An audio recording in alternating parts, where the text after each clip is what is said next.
Hello' student, আজিৰ এই ভিডিঅ'টোত মই ক্লাছ 9ৰ ষ্টুডেণ্টসকলৰ বাবে আপকামিং এনুৱেল এক্সামৰ প্ৰতি লক্ষ্য ৰাখি অসমীয়া বিষয়টোৰ এখন সুন্দৰ প্ৰশ্নকাকত আগবঢ়াইছোঁ।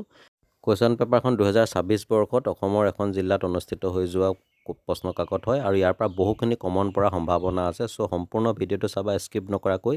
ইতিমধ্যে 2026ৰ বিভিন্ন ছাবজেক্টৰ কুৱেশ্যন পেপাৰ মোৰ চেনেলত দিছোঁ। যদি তোমালোকে চোৱা নাই চাবা, ডেছক্ৰিপশ্যনত লিংকসমূহ দিয়া আছে আৰু লগতে তোমালোকৰ এক্সাম ষ্টাৰ্ট হ'লে কুৱেশ্যন পেপাৰবোৰ মোৰ হোৱাটছআপ নাম্বাৰত চেণ্ড কৰিবা, মই যিমানখিনি পাৰোঁ ছল্ভ কৰি দিম। তো আহা তেতিয়াহ'লে আমি কুৱেশ্যন পেপাৰখন ডিছকাছ কৰোঁ। ইয়াত ক বিভাগত যিটো 75 মাৰ্কছ থাকে, তো 1 নম্বৰটো দিছে তলৰ যিকোনো 5টা প্ৰশ্নৰ অতি চমু উত্তৰ লিখা। ক নম্বৰটো দিছে লোককৃষ্টিৰ সাধাৰণ উত্তৰণক কি বোলা হয়? ইয়াৰ উত্তৰটো হ'ব লোককৃষ্টিৰ সাধাৰণ উত্তৰণক লোক সংস্কৃতি বোলা হয়। খ নম্বৰ দিছে লক্ষ্মীনাথ বেজবৰুৱাই সম্পাদনা কৰা সাধু কথাৰ পুথিখনৰ নাম কি? ইয়াৰ উত্তৰটো হ'ব বুঢ়ী আইৰ সাধু। গ নম্বৰ দিছে ব্যৱহাৰ প্ৰণালীৰ ঘাই মন্ত্ৰ কি? ব্যৱহাৰ প্ৰণালীৰ ঘাই মন্ত্ৰ হৈছে মিঠা মাত। নেক্সট ঘ নম্বৰ অন্ধবিশ্বাস আৰু কুসংস্কাৰ আঁতৰ কৰাৰ শক্তিশালী আহিলা কি? ইয়াৰ উত্তৰটো হ'ব অন্ধবিশ্বাস আৰু কুসংস্কাৰ আঁতৰ কৰাৰ শক্তিশালী আহিলা হৈছে সজাগতা। ঙ নম্বৰ দিছে কিৰণ নিধি যোজনাৰ আঁৰৰ মানুহজন কোন? কিৰণ নিধি যোজনাৰ আঁৰৰ মানুহজন হৈছে শ্যাম সুন্দৰ পালিৱাল।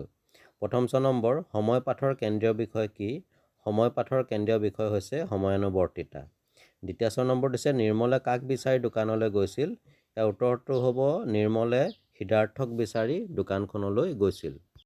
নেক্সট 2 নম্বৰ দিছে তলত দিয়া যিকোনো 3টা প্ৰশ্নৰ উত্তৰ লিখা। ক নম্বৰটো দিছে কোনবোৰ লোক মংগোলীয় গোষ্ঠীৰ? ইয়াৰ উত্তৰটো হ'ব নগা, বড়ো, মিচিং, কাৰ্বি, গাৰো আদি লোকসকল মংগোলীয় গোষ্ঠীৰ। খ নম্বৰ দিছে সামাজিক আচাৰ অনুষ্ঠান মানে কি বুজা? ইয়াৰ উত্তৰটো আমি লিখিব পাৰোঁ সমাজ আৰু পৰিয়ালৰ মাজত অনুষ্ঠিত কৃষি বা খেতি বাতি, জন্ম বিবাহ, মৃত্যু আদি বিষয়ক ৰীতি নীতি, আচাৰ ব্যৱস্থা, অনুষ্ঠান আদিয়ে সামাজিক আচাৰ অনুষ্ঠান। তো এইখিনিকে লিখিলে হ'ব। নেক্সট গ নম্বৰটোত সুধিছে বিনয় ভাৱত দান কৰিব লাগে বুলি জ্ঞানীসকলে কিয় কৈছে? ইয়াৰ উত্তৰটো আমি এনেধৰণে লিখিব পাৰোঁ বিনয় হৈছে পৰম ভূষণ। বিনয়ক সকলোৱে ভাল পায় আৰু ক্ষমা কৰে। নম্ৰভাৱে আৰু যুক্তিৰে কথা ক'ব জানিলে দুখৰ কথা ক'লেও মানুহ অসন্তুষ্ট নহয়। সেয়েহে জ্ঞানীসকলে বিনয় ভাৱত দান কৰিব লাগে বুলি কৈছে, অন্যথা নম্ৰতাৰ অভাৱত দানৰ কোনো মহত্ব নাথাকিব। এইখিনিকে লিখিলে হ'ব। 2 মাৰ্কছ আছে, চ' ইমানখিনি লিখিব লাগিব। নেক্সট ঘ নম্বৰ দিছে পিপলান্তি গাঁৱৰ সফলতাৰ কাহিনী কোনে কেনেকৈ প্ৰচাৰ কৰিছে? ইয়াৰ উত্তৰটো হ'ব পিপলান্তি গাঁৱৰ সফলতাৰ কাহিনী সেই গাঁও চাবলৈ অহা বিভিন্ন প্ৰান্তৰ মানুহে আৰু চৰকাৰী প্ৰতিনিধিৰ দ্বাৰা প্ৰচাৰ হোৱাৰ উপৰিও আৰ্জেণ্টিনাৰ এটা দলে এই গাঁওখনক লৈ 30 ষ্টাৰ নামৰ এখনি চিনেমা নিৰ্মাণ কৰিছে। বহুতেই এই গাঁৱক লৈ শতাধিক তথ্যচিত্ৰ নিৰ্মাণ কৰিছে। পিপলান্তি নামৰ এখন হিন্দী ছবিও নিৰ্মাণ হৈছে। এনেদৰেই পিপলান্তি গাঁৱৰ সফলতাৰ কাহিনী প্ৰচাৰ হৈছে। ঙ নম্বৰটোত সুধিছে বিজ্ঞানৰ আৱিষ্কাৰ আগতে মানুহে কিহৰ ওপৰত ভিত্তি কৰি সময় সম্পৰ্কে অৱগত হৈছিল? ইয়াৰ উত্তৰটো লিখিব পাৰোঁ বিজ্ঞানৰ আৱিষ্কাৰ আগতে মানুহে প্ৰাকৃতিক জগতৰ পৰিৱৰ্তনবিলাক লক্ষ্য কৰি একোটা সাধাৰণ উপায়েৰে সময় নিৰূপণ কৰি কাম চলাইছিল। এঠাইলৈ যাবলৈ কিমান সময় লাগিব ৰিংটোৱে তামোলখন খাই শেষ কৰাৰ কথাটোৱে নিৰ্ধাৰিত কৰিছিল। বেলিটোৰ গতিৰ লগে লগে নিজৰ গাৰ ছাঁটো কিমান দীঘল চুটি হয় তাক চাই সময় ঠিক কৰিছিল। নেক্সট 3 নম্বৰত দিছে অন্ধবিশ্বাস কুসংস্কাৰ আদি নিয়ন্ত্ৰণ কৰিবলৈ কেনেধৰণৰ আঁচনি গ্ৰহণ কৰিব পাৰি? এইটো 3 মাৰ্কছ আছে, আমি অলপ লিখিব লাগিব। তো ইয়াৰ উত্তৰটো লিখিব পাৰোঁ অন্ধবিশ্বাস কুসংস্কাৰ আদি নিয়ন্ত্ৰণ কৰিবলৈ সমাজত সজাগতা সৃষ্টি কৰাৰ প্ৰয়োজন। ঘাইকৈ বিদ্যালয়ৰ পাঠ্যপুথিত এই বিষয়টো অন্তৰ্ভুক্ত কৰি ছাত্ৰ ছাত্ৰীৰ মাজত সজাগতা আনিব পাৰিলে সমাজতো সজাগতা আহি এইবোৰ নিয়ন্ত্ৰিত হ'ব। আনহাতে তথ্যচিত্ৰ বা তেনেধৰণৰ প্ৰচাৰ মাধ্যমৰ জৰিয়তেও এইবোৰৰ বিপক্ষে সমাজত সজাগতা আনিব পাৰি আৰু এইবোৰ নিয়ন্ত্ৰণ কৰিব পৰা যায়। তো 3 মাৰ্কছৰ বাবে ইমানখিনি লিখিলেই যথেষ্ট হ'ব। এবাৰ কুৱেশ্যন নম্বৰ 4টো দিছে সিদ্ধাৰ্থই কিহৰ তাড়নাত মাকৰ খাৰুযোৰ চুৰ কৰিছিল? ইয়াতো 3 মাৰ্কছ আছে। তো এই কুৱেশ্যনটোৰ এনচাৰ এনেধৰণে লিখিব পাৰোঁ সিদ্ধাৰ্থই ড্ৰাগছৰ নিচাত ইমানেই আসক্ত হৈ পৰিছিল যে নিচাৰ বাবে টকা যোগাৰ কৰিবলৈ সি মাকৰ সোণৰ খাৰুযোৰ চুৰ কৰিবলৈ বাধ্য হৈছিল। কিন্তু খাৰুযোৰ চুৰ কৰি পাণ দোকানীজনক দিয়াৰ সময়তে সি গম পাইছিল যে সিহঁতৰ ঘৰত কাম কৰা ছোৱালীজনীক সেই চুৰিৰ বাবে পুলিচে ধৰি লৈ গৈছে। এফালে নিচাৰ প্ৰতি থকা তীব্ৰ আসক্তি আৰু আনফালে এজন নিৰ্দোষী ছোৱালীৰ ওপৰত হোৱা অন্যায়, এই দুটা কথাই তাৰ মনত এক গভীৰ অন্তৰ্দ্বন্দ্বৰ সৃষ্টি কৰিছিল। ইয়াত তলৰ কথাখিনি নিলিখিলে হ'ব, তথাপিতো মই ইয়াত দি দিছোঁ, বা কুৱেশ্যন বেলেগ ধৰণৰ কুৱেশ্যন আহিব পাৰে, তেতিয়া হেল্প হ'ব। তো এনিৱে ইয়াৰ পাছত 5 নম্বৰটো দিছে লোকজীৱন কেইটা ভাগত বিভক্ত আৰু কি কি? ইয়াৰ উত্তৰটো হ'ব লোকজীৱন 3টা ভাগত বিভক্ত। সেইকেইটা হৈছে 1 নম্বৰ সামাজিক আচাৰ অনুষ্ঠান, 2 নম্বৰ ভৌতিক বা বস্তু সংস্কৃতি আৰু 3 নম্বৰ পৰিৱেশ কলা। আৰু ইয়াৰ লগতে দিছে প্ৰত্যেকটি ভাগৰে চমুৱা ভাগ দিয়া। এইটো তোমালোকে কিতাপৰ পৰা লিখিব পাৰিবা, পেজ নম্বৰ 76ত আছে। আৰু নাইবা বুলি আৰু এটা কুৱেশ্যন দিছে, যিকোনো এটা কৰিব লাগে। কিৰণ নিধি যোজনাৰ অধীনত পিপলান্তি গাঁৱৰ মানুহে কি বিশেষ 4টা দায়িত্ব পালন কৰিব লাগে। তো এই কুৱেশ্যনটো তোমালোকে ভালকৈ প্ৰেক্টিচ কৰিবা, 4 মাৰ্ক আছে, নিশ্চয় এক্সামৰ বাবে তোমালোকৰ কামত আহিব। এবাৰ পদ্যাংশৰ পৰা কেইটামান কুৱেশ্যন দিছে, 6 নম্বৰ। তলত দিয়া যিকোনো 3টা প্ৰশ্নৰ উত্তৰ দিয়া। ক নম্বৰটো দিছে সুগন্ধি পখিলাৰ কবি বুলি কাক কোৱা হয়। তো সুগন্ধি পখিলাৰ কবি বুলি কোৱা হয় হীৰেণ ভট্টাচাৰ্যক। ডাইৰেক্ট হীৰেণ ভট্টাচাৰ্য লিখি দিলে হ'ব। খ নম্বৰ দিছে পাদ্য অৰ্ঘলৈ মানুহক পূজা কৰাৰ অৰ্থ কি। ইয়াৰ উত্তৰটো লিখিব পাৰোঁ, কবিৰ মতে মানুহ হৈছে নৰৰূপী ভগৱান। এই নৰৰূপী ভগৱানৰ সেৱা কৰা মানুহৰ প্ৰথম কৰ্তব্য। মানুহক সেৱা কৰাটো হৈছে প্ৰকৃত ধৰ্ম। সেয়ে কবিয়ে পাদ্য অৰ্ঘলৈ মানুহক পূজা কৰিব কৈছে। গ নম্বৰটোত সুধিছে ডক্টৰ ভূপেন হাজৰিকাই কোনখন চলচ্চিত্ৰৰ যোগেদি চলচ্চিত্ৰ পৰিচালক হিচাপে আত্মপ্ৰকাশ কৰিছিল। ইয়াৰ উত্তৰটো হ'ব ডক্টৰ ভূপেন হাজৰিকাই এৰাবাটৰ সুৰ নামৰ চলচ্চিত্ৰখনৰ যোগেদি চলচ্চিত্ৰ পৰিচালক হিচাপে আত্মপ্ৰকাশ কৰিছিল। উল্লেখযোগ্য যে এই চিনেমাখন মুক্তি লাভ কৰিছিল 1956 চনত। তাৰপিছত ঘ নম্বৰ দিছে সিহে পাই নিজে নিজে আলাসত ঠাই। ইয়াত আলাস শব্দটোৰ অৰ্থ কি। তো ইয়াত আলাস শব্দটোৰ অৰ্থ হৈছে আকাশ বা শূন্য। ঙ নম্বৰ দিছে কৃষ্ণ গীত গোৱা সুন্দৰীগৰাকী কোন। ইয়াত কৃষ্ণ গীত গোৱা সুন্দৰীগৰাকী হৈছে যশোদা। 7 নম্বৰ দিছে তলৰ যিকোনো এটি কবিতাৰ মূল ভাৱ লিখা। মোৰ দেশ, শিশু লীলা, এইকেইটা তোমালোকে চাই যাবা। স্পেচিয়েলি মোৰ দেশটো আহিবই পৰীক্ষাত, গতিকে ভালকৈ মুখস্থ কৰিবা। 8 নম্বৰত ব্যাখ্যা কৰিবলৈ দিছে, যিকোনো চোৱা, এইখিনি তোমালোকে চাবা, নিজে প্ৰেক্টিচ কৰিবা। 9 নম্বৰ দিছে ভাল গীত আৰু ছবিৰ মহত্ব কেনেকুৱা, কবিতাটোৰ সহায়ত বুজাই লিখা। ইয়াৰ উত্তৰটো লিখিব পাৰোঁ, গীত আৰু ছবি কবিতাটোৰ মতে ভাল গীত আৰু ছবিৰ মহত্ব সাৰ্বজনীন। ইয়াৰ আবেদন সকলোৰে বাবে সমান। ভাল গীত আৰু ছবিয়ে মানুহৰ হৃদয় স্পৰ্শ কৰে আৰু মনত গভীৰ আনন্দৰ সৃষ্টি কৰে। ইয়াৰ বাবে কোনো পাণ্ডিত্য বা বিশেষ জ্ঞানৰ প্ৰয়োজন নহয়। আনকি সাধাৰণ গছপাত বা কথায়ো যেতিয়া গীত বা ছবিৰ ৰূপ লয় তেতিয়া সি মোহনীয় হৈ পৰে।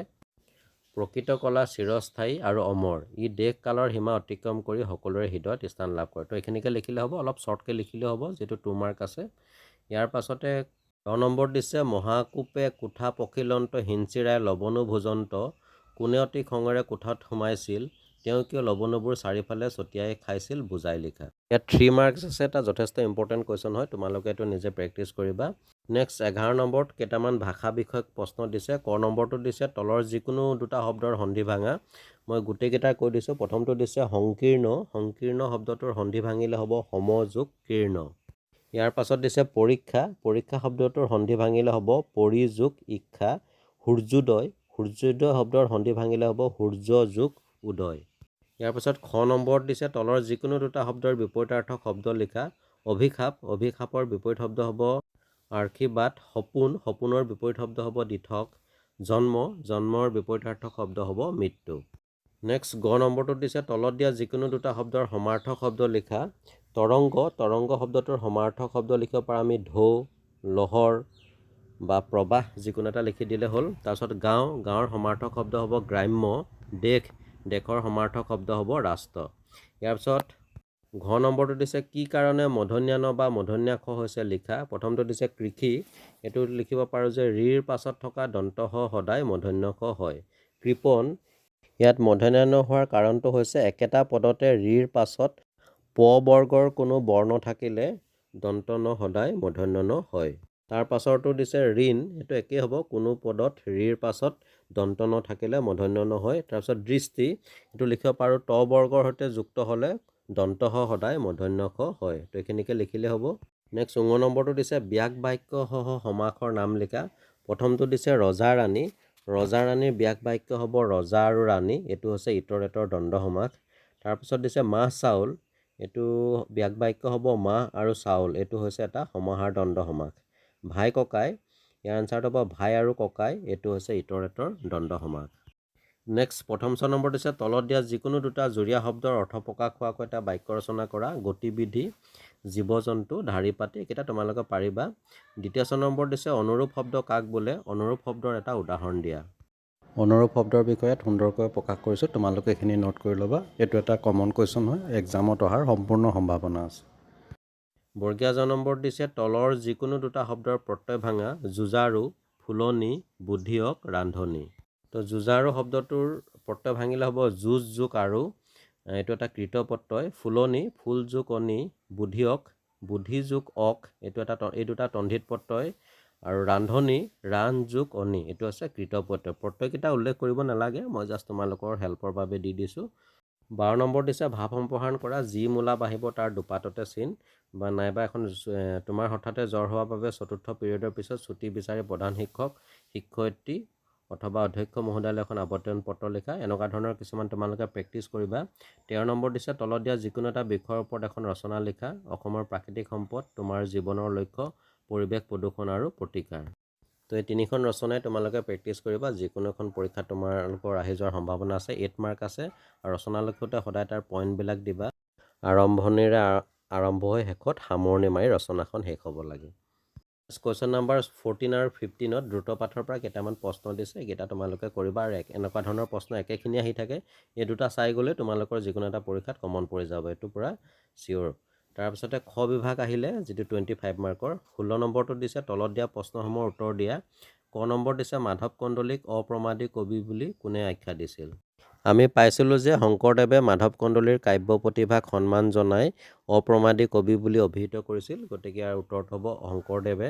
খ নম্বৰ দিছে লৱণাসুৰ কৃষ্ণই গোপীৰ মুখত কি হানি দিছিল? ইয়াৰ উত্তৰটো হ'ব লৱণো হানি দিছিল। গ নম্বৰ দিছে হুক কবিতাটো কবিৰ কোনখন পুথিৰ পৰা অনা হৈছে? ইয়াৰ উত্তৰটো হ'ব হুক কবিতাটো কবিৰ জিলিকনি নামৰ পুথিৰ পৰা অনা হৈছে, জিলিকনি। আৰু ঘ নম্বৰ দিছে তেওঁ দেৱতাৰো দেৱতা, বিধাতাৰো বিধাতা, ৰজাৰো ৰজা, তেওঁ কোন? ইয়াত তেওঁ হৈছে সৃষ্টিকৰ্তা ভগৱান বা ঈশ্বৰ। নেক্সট কুৱেশ্যন নম্বৰ 17ত দিছে কোনসকল লোক সন্মানৰ পাত্ৰ? ইয়াৰ উত্তৰটো হ'ব ঈশ্বৰ, পিতৃ মাতৃ, শিক্ষক, দেশৰ অধিকাৰ আৰু বুঢ়া লোক, এইসকল লোক সন্মানৰ পাত্ৰ। 18 নম্বৰ দিছে কবিৰ মতে প্ৰকৃত সুখ কেনেকৈ পাব পাৰি? ইয়াৰ উত্তৰটো হ'ব কবিৰ মতে প্ৰকৃত সুখ পাবলৈ হ'লে মানুহে স্বাৰ্থ ত্যাগ কৰি আনৰ কাৰণে খাটিব লাগিব আৰু আনৰ দুখত দুখী হ'ব পাৰিব লাগিব। ইয়াৰ পাছত আহিলে 19 নম্বৰ ঝুমুৰা কি?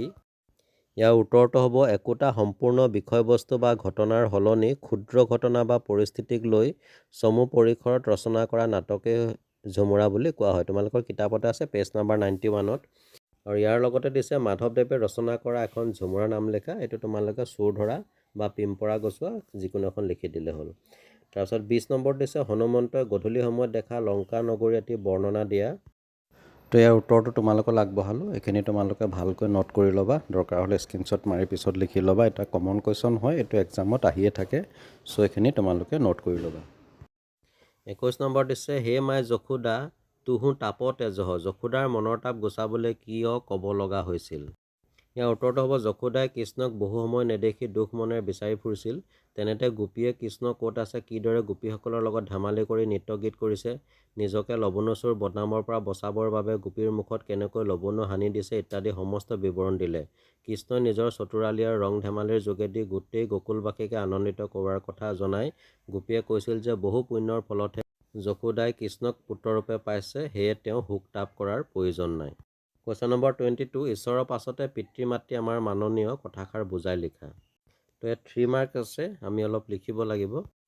তো এই প্ৰশ্নটোৰ উত্তৰটো তোমালোকলৈ আগবঢ়ালোঁ। এইখিনি তোমালোকে স্ক্ৰীনশ্বট মাৰি লিখি ল'বা, যথেষ্ট ইম্পৰ্টেণ্ট হয় কুৱেশ্যনটো, পৰীক্ষাত অহাৰ সম্পূৰ্ণ সম্ভাৱনা আছে। ইয়াৰ পিছতে 23 নম্বৰ কটোত দিছে তলৰ যিকোনো দুটা শব্দৰ আধুনিক ৰূপ লিখা। প্ৰথমটো দিছে তোহাৰী, তোহাৰীৰ আধুনিক ৰূপ হ'ব তোমাৰ। হামু, হামুৰ আধুনিক ৰূপ হ'ব মই। বিড়াল, বিড়ালৰ আধুনিক ৰূপ হ'ব মেকুৰী। আৰু পেখয়, পেখয়ৰ আধুনিক ৰূপ হ'ব পিছাও। তাৰপিছত খ নম্বৰ দিছে তলৰ যিকোনো দুটা শব্দৰ সমাৰ্থক শব্দ লিখা। গড়, গড়ৰ সমাৰ্থক শব্দ হ'ব দুৰ্গ। সেতু, সেতুৰ সমাৰ্থক শব্দ হ'ব কাৰণ। পৱন, পৱনৰ সমাৰ্থক শব্দ হ'ব বায়ু। আৰু মান, মানৰ সমাৰ্থক শব্দ হ'ব সন্মান। গ নম্বৰ দিছে তলৰ যিকোনো দুটা শব্দৰ বিপৰীত লিংগবাচক শব্দ লিখা। প্ৰথমটো দিছে সুন্দৰ, সুন্দৰৰ বিপৰীত লিংগবাচক শব্দ হ'ব সুন্দৰী। ৰাজকুমাৰ, ৰাজকুমাৰৰ বিপৰীত লিংগবাচক শব্দ হ'ব ৰাজকুমাৰী। ডেকা, ডেকাটো হ'ব গাভৰু। আৰু ভনী, ভনীৰ বিপৰীত লিংগবাচক শব্দ হ'ব ভাই। তো তো ডিয়াৰ ষ্টুডেণ্ট, এয়া আছিল 2026 বৰ্ষৰ এখন জিলাত অনুষ্ঠিত হৈ যোৱা ক্লাছ 9ৰ এনুৱেল এক্সাম 2026ৰ অসমীয়া বিষয়ৰ প্ৰশ্ন কাকতখনৰ সম্পূৰ্ণ সমাধান আগবঢ়ালোঁ। যদি ভিডিঅ'টো ভাল লাগিছে লাইক এটা কৰি শ্বেয়াৰ কৰি দিবা আৰু এনেকুৱা ধৰণৰ বিভিন্ন কুৱেশ্যন পেপাৰৰ লগতে তোমালোকৰ হেল্পৰ বাবে এডুকেশ্যন ৰিলেটিভ ভিডিঅ'সমূহ পাই থাকিবৰ বাবে চাই থাকিবা RB লাৰ্ণ কাম এণ্টাৰটেইনমেণ্ট। আন এটা ভিডিঅ'ত পুনৰ লগ পাম। আজিলৈ আহোঁ, ধন্যবাদ।